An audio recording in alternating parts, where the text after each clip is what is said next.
The term necropolis is taken from the Greek and literary term city of the dead. Today, we would call it a graveyard. In many of the ancient cities of the Neolithic period had living areas and a necropolis located nearby. Customs vary from period to period of our ancestors, and some patterns develop. One main pattern of the introduction of grave goods.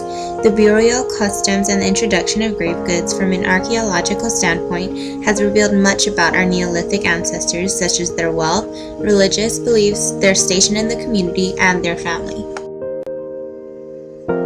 Within a necropolis, there are intended to be groupings of placements or burials in the burial site that revealed information such as age, ethnicity, sex, and possible social stratification.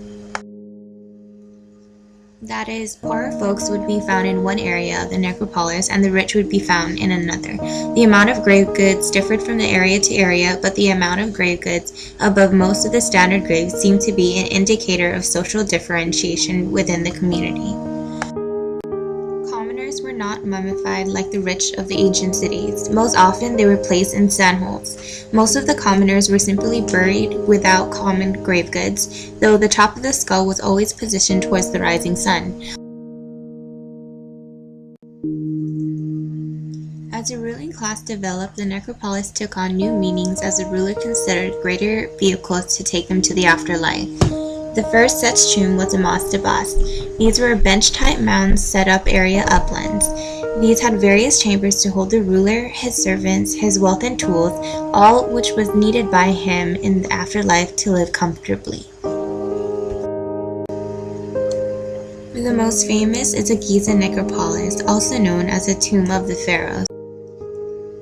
Several grave sites had tombs that were vaulted chambers with small openings. The tombs came in various forms of building materials such as beehives, gabled roofs, simplified pyramids, and steep domes.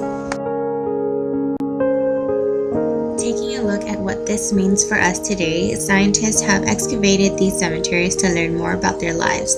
They can learn this by studying their bones and the decaying of their bodies. This then concludes our very rough video on the commoners and the rich in the ancient city civilizations.